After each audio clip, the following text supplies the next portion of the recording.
Aqui, ó, o pessoal no chat está puxando as pautas, ó. Adroaldo Caires aqui, ó. Vamos avançar com Adroaldo Caires, ó. Estamos numa nova Lava Jato em pleno ano eleitoral. Perigo. Luiz Nassif vai falar sobre isso aqui para nós, ó, meu camarada. Aqui da Lava Jato 2, a parceria entre os mesmos setores que montaram a Lava Jato. Ontem nós até trouxemos aqui um vice-presidente da Unafisco, que é uma das representantes do fisco aí, até com posições aí meio obtusas, né? Indignado com a severidade com que o Alexandre de Moraes enquadrou fiscais que vazaram informações do fisco. Até falamos para ele, mas vem cá, quebra de sigilo é algo grave, quebra de sigilo de pessoas ligadas ao Supremo Tribunal Federal é gravíssimo. Gravíssimo, Nassif, não se pode admitir, né? Eu acho que nem precisa botar essa questão do pessoas do Supremo Tribunal Federal contra qualquer brasileiro, que é gravíssimo, né? A quebra do sigilo. E esses caras extremamente corporativos, esses caras da Unefisco, da Associação dos Delegados Federais, é uma turma extremamente corporativa. E assim, dizer que o Alexandre de Moraes foi rígido, não, o Alexandre de Moraes aplicou a lei muito bem aplicada contra esses servidores aí que fizeram esse vazamento de informações e essa quebra de sigilo absurda, né, pessoal? Galera, vamos deixar a curtida aí, ajuda aí na transmissão, ó, ajuda com o algoritmo, tá passando de 250 aqui na audiência, ó, e digam no chat de que cidades estão assistindo, que isso aqui é fundamental para nós. E daí é interessante, porque hoje, vamos pegar parceria. Eu tenho focado muito no Globo aqui, a maneira como o Globo tem conduzido essa campanha contra o Supremo Tribunal Federal. É uma campanha. É uma campanha, Globo, não é uma matéria aqui, uma denúncia ali. É uma campanha. Então, vamos ver o que ocorreu, então. Isso aqui que o Nassif está falando que tem focado no Globo, o Celso, meu camarada, aqui sempre fica bravo comigo, que eu falo sempre na Globo, ele diz, não é só a Globo, né, Portinho?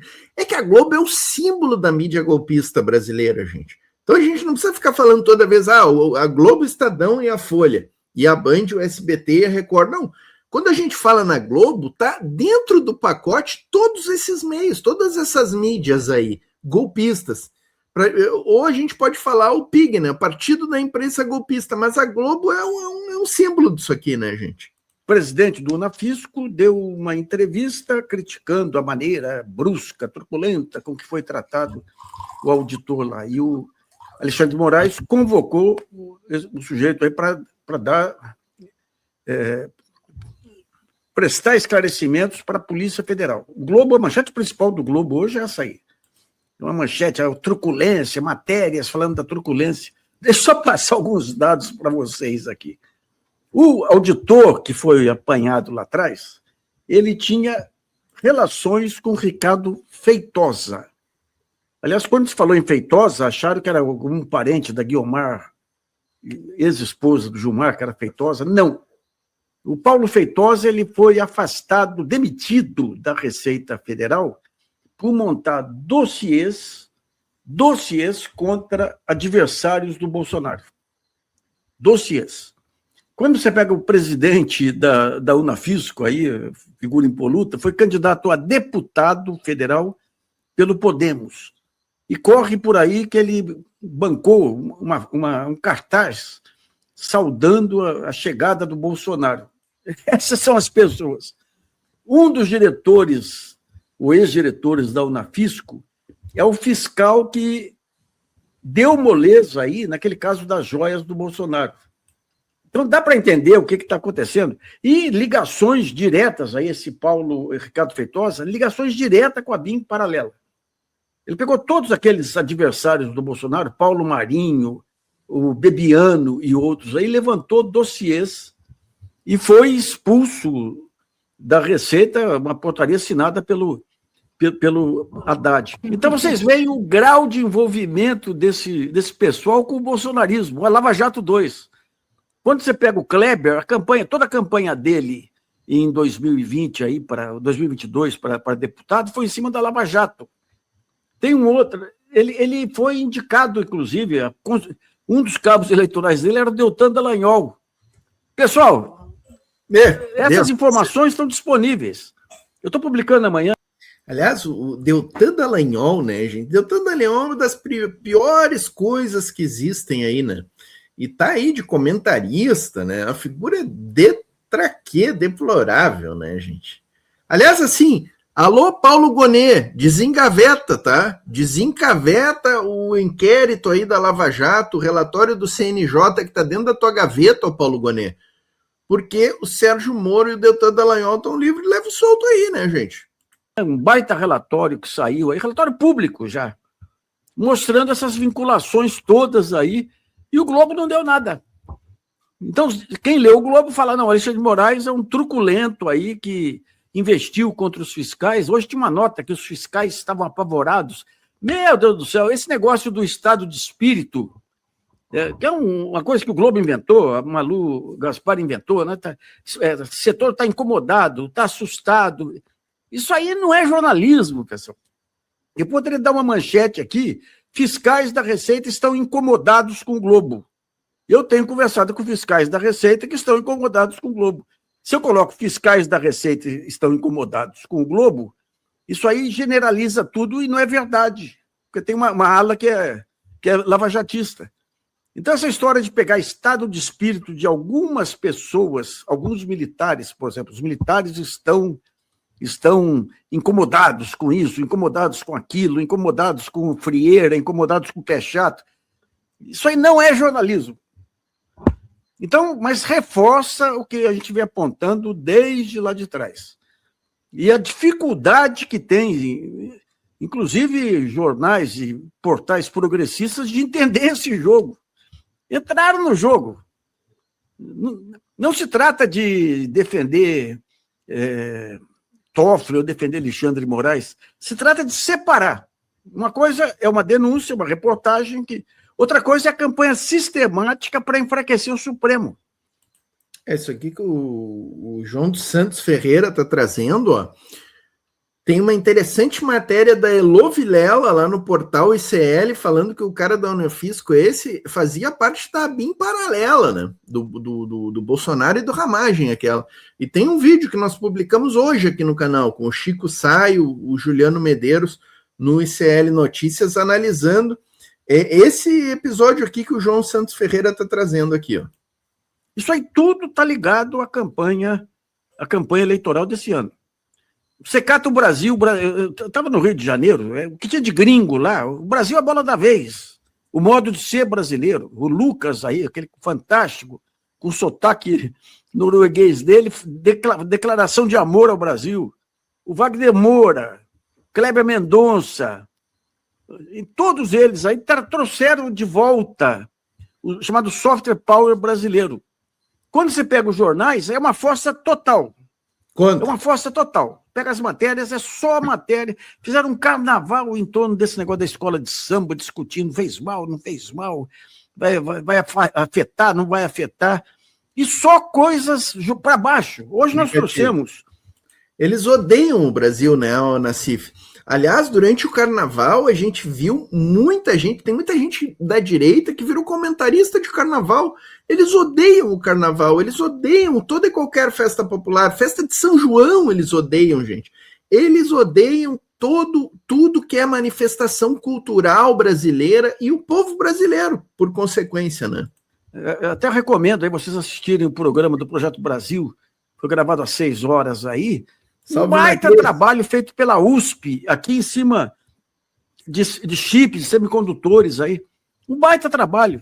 Você tem a bióloga brasileira lá que conseguiu feitos científicos extraordinários. Então, se você tivesse uma imprensa saudável... Aliás, esse da bióloga aí não vai dar tempo de trazer hoje, mas eu tô com o vídeo engatilhado, talvez amanhã eu entre ao vivo de novo. O Flavinho Bolsonaro tentou defender a bióloga, né? E tomou uma lapadinha também, né? Essa turma, né? Aliás, tem um candidato a governo aqui do Rio Grande do Sul, do PL, que está fazendo vídeos agora contra a violência contra as mulheres, né? Tentando ser assim um paladino da luta contra o feminicídio. Ele que é do PL, gente. Esse pessoal não tem um pingo de vergonha na cara. Impressionante, né? Não precisava perder o senso crítico, não. Mas estaria enaltecendo esses aspectos, que não são aspectos ligados a governos, são aspectos ligados ao estado de espírito brasileiro. Você vê o cara lá, o norueguês, com aquele orgulho de ser brasileiro, você cata os jornais, o Brasil é tudo uma merda, aqui é isso. É só jogar para baixo. É só jogar para baixo. Outro dia publiquei aí um código de ética hipotético para a mídia, que funcionou em outros momentos, no New York Times e outros.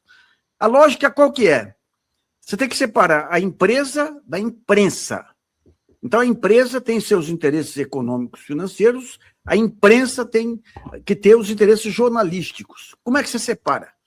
Cria um conselho editorial independente, cria um ombudsman independente, proíbe os jornais de penalizarem jornalistas que façam matérias contrárias aos interesses comerciais do jornal. Isso aí não existe aqui. Aqui você tem a politização do jornal, de repente 3, 4 jornais, grupos aí, que assumem, ocupam o lugar dos eleitores brasileiros, passam a conduzir os eleitores brasileiros. Isso não é democracia. Isso não é democracia. Esse caso aí de quebra de sigilo de ministro do Supremo é de uma gravidade sem tamanho. E vem os jornais, não, onde já se viu tratar os auditores dessa maneira. Meu Deus do céu, gente. Meu Deus do céu. O preço do subdesenvolvimento é eterna ignorância, mas vamos clarear um pouco, minimamente aí, clarear o que está acontecendo no país, né? Impressionante, né, Nassif? Olha aqui, a Janete Alves de Oliveira, eles querem desviar as investigações, transformar o juiz em réu e os bandidos em heróis. Por trás disso, além de políticos, igrejas, está também os donos do Master. Né? Perfeito, minha camarada, perfeito. E essa questão da Lava Jato 2 está nítido aí. Está nítido. Hoje eu estava lendo a matéria da revista Piauí, Consuelo Diegues. Uma baita matéria sobre a Lava Jato. Não poupa ninguém. Desde o BTG, que comprou ativos aí do Banco Master, esvaziando o Banco Master, até Roberto Campos Neto, Galípolo, pega todo mundo, mostrando a sobrevida aí do Master. Você pega o Banco Pleno aí, que fechou hoje, o Banco Pleno foi autorizado a virar banco aqui em maio agora, gente. Com todos os indícios de que... E o que é isso? O que está por trás disso? A baita influência do Centrão. Pega o Globo, vê se apareceu algum deputado do Centrão. O Ibanez. O Centrão está poupado. Você vê que tem a ligação direta do Centrão com as maiores verbas aí de consignado. Tudo vem de Centrão. Não aparecem. Ele fala, não, a imprensa é a favor do Centrão. Enquanto o Centrão é contra o Lula, ela é a favor do Centrão.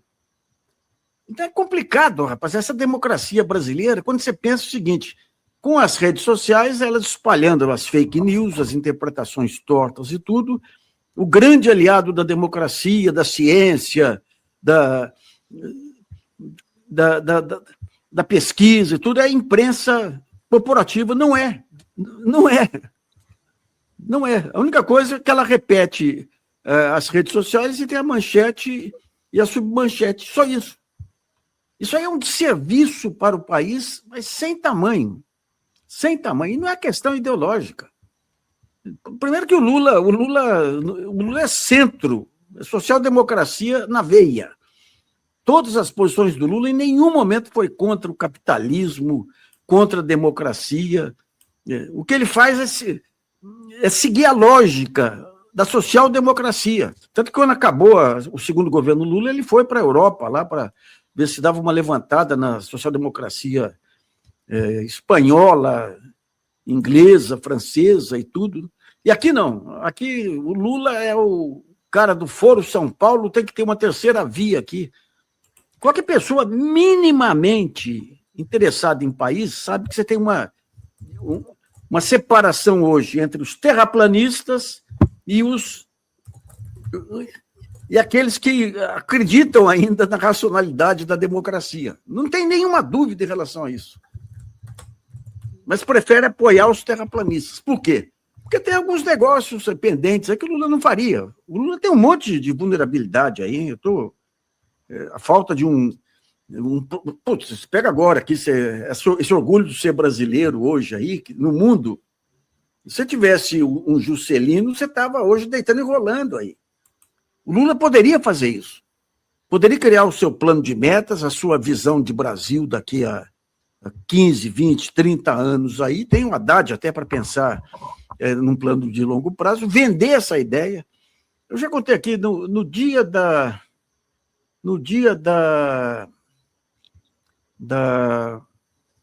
AVC da dona Marise, eu participei de um evento com o Lula. Falei antes, ele falou depois. Ele fez discurso lá sintetizando tudo o que precisava para um plano de governo. E com a linguagem, com a facilidade que ele tinha de falar para o público. Né? Então, ele tem essas ferramentas, mas precisa acordar para isso. Né? Perfeito. Lula 2026 e não tem para ninguém, com imprensa, com golpistas, com ladrões do PL, não adianta que vamos reeleger Lula, diz a Regina Alves. Deixa eu agradecer aqui a Regina Alves, ó, que deixou pingos, vamos ver os pingos aqui, ó, o Edu Mangbit, o Sérgio Freire, deixou um pingo aqui lá de Belém, a Regina Alves, né, rumo aos 200, estamos com 270 já aqui ao vivo, aí a cores, tá, pessoal?